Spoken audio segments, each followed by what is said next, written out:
Alors, bonjour à tous. J'ai inscrit sur mon Facebook dernièrement un petit mot sur l'importance d'avoir des points de repère dans la vie. Que j'allais faire un article sur mon site personnel d'auteur par rapport à cela. Et finalement, je vous fais une petite vidéo.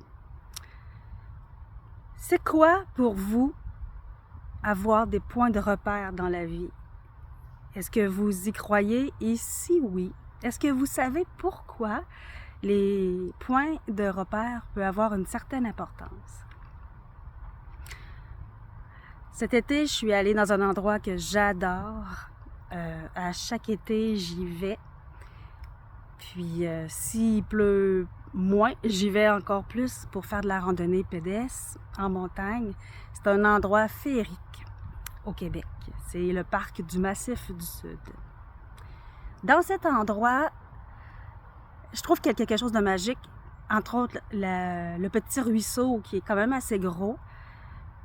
Puis, l'eau est claire, c'est de l'eau de montagne qui provient de sources plus en hauteur et de la fonte des neiges au printemps et tout ça. Donc, bien sûr, c'est extrêmement joli comme endroit, c'est extrêmement enchanteur, magique et paisible. Mais pour moi, quand j'arrive à cet endroit, c'est comme si le temps s'arrête.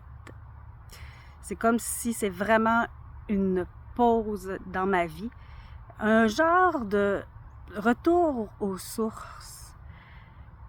Un jour, j'allais me faire masser régulièrement dans ce temps-là. J'étais jeune vingtaine et ma massothérapeute, justement, puisque j'allais la voir très régulièrement, m'avait dit que dans la vie, on a besoin de repères.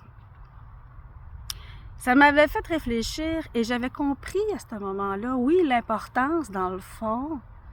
Les repères, ça peut être aussi des projets ou des buts qu'on veut atteindre. Pas dans une optique de performance ou d'atteindre absolument quelque chose d'immense ou de flamboyant, mais quelque chose qui vient nous chercher à l'intérieur de soi pour nous tenir ancrés dans un certain moment présent, qui nous permet bien sûr de se créer, de retrouver son centre. Parfois dans la vie, on se sent éparpillé de gauche à droite, on court soit dans un emploi ou soit entre l'emploi, la famille, les amis, les relations amoureuses et tout ça. Bref, souvent dans notre mode de vie actuel, moderne, on est quand même pas mal un peu tout le monde épuisé, on peut dire, d'une certaine façon, ou essoufflé du moins, à courir après notre temps.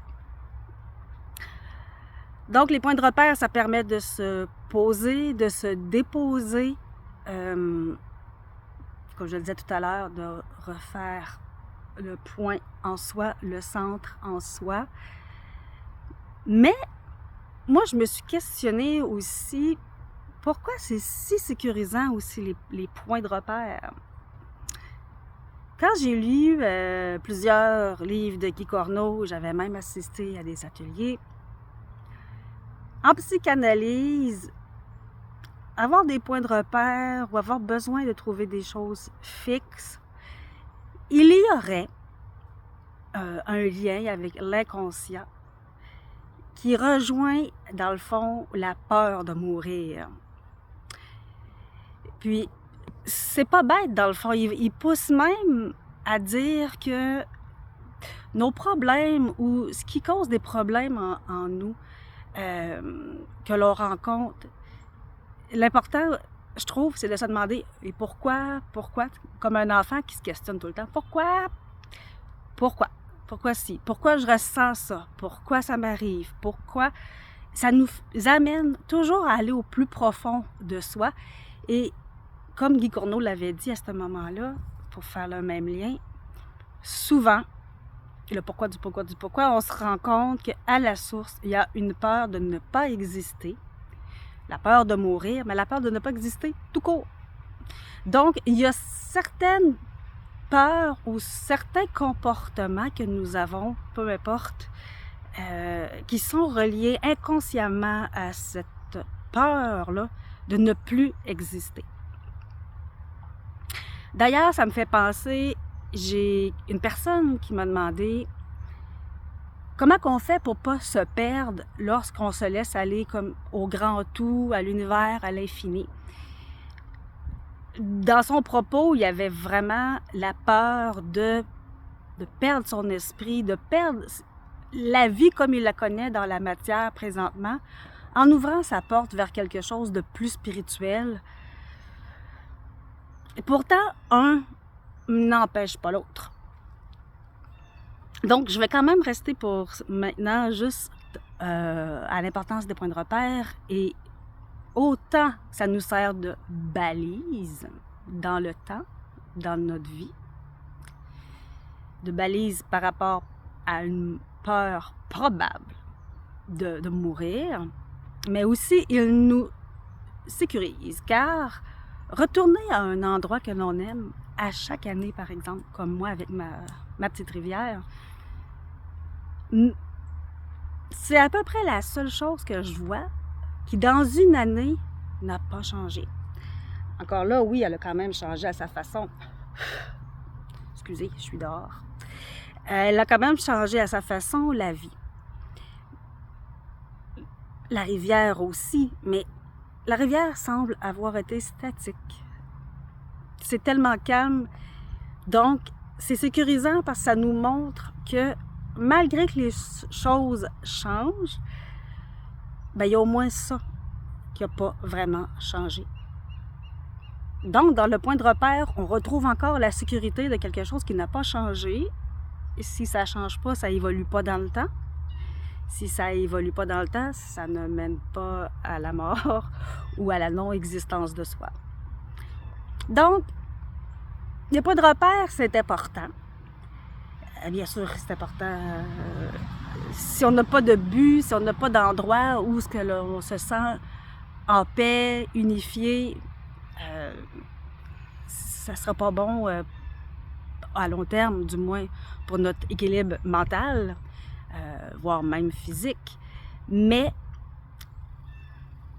est-ce qu'il faut toujours avoir en conscience que c'est peut-être la peur, justement, de ne plus exister?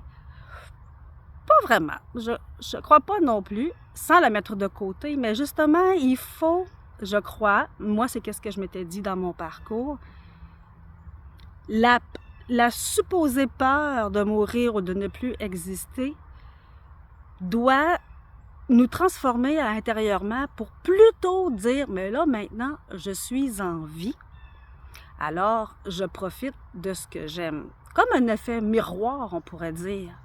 La peur nous renvoie, mais pas pour être négatif, être morose et rester dans la peur, mais pour faire un effet miroir sur le moment présent que pour l'instant on existe et d'en profiter pleinement. Alors, c'est justement là que je me dis qu'avoir des buts, des points de repère et des passions, ça nous permet d'exister.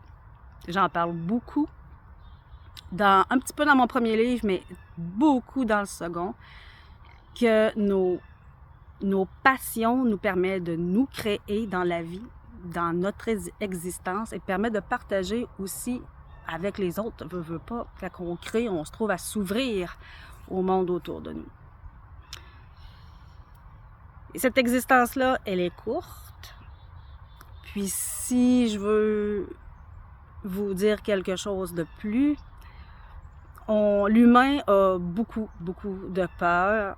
Il arrive vraiment des choses qu'on a raison d'avoir peur, mais il y a beaucoup de peurs qui sont générées ici. Beaucoup de peurs qui sont générées de nous-mêmes, et souvent qui peuvent venir d'un passé, d'une situation, d'un traumatisme. Mais il ne faut pas oublier que pendant le temps que nous avons peur, on est comme sur le frein d'avancer dans la vie, Mais surtout, pendant ce temps-là, on est comme déjà en train de mourir, puisqu'on n'est pas en train de se créer et de vivre le moment présent.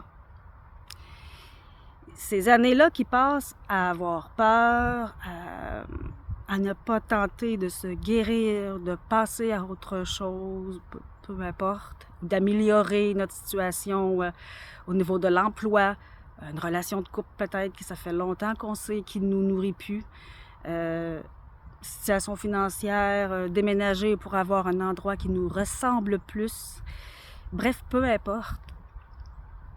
Et c'est important d'exister et de tasser les peurs pour pouvoir profiter de la vie pendant qu'elle passe, parce que ces années-là ne reviennent pas. Donc, point de repère est un effet miroir, même au niveau psychologique, de la mort sur la vie. Je vous souhaite d'avoir tout plein de points de repère, de buts, d'objectifs, de projets, afin de pouvoir vibrer au maximum dans le moment présent. Merci.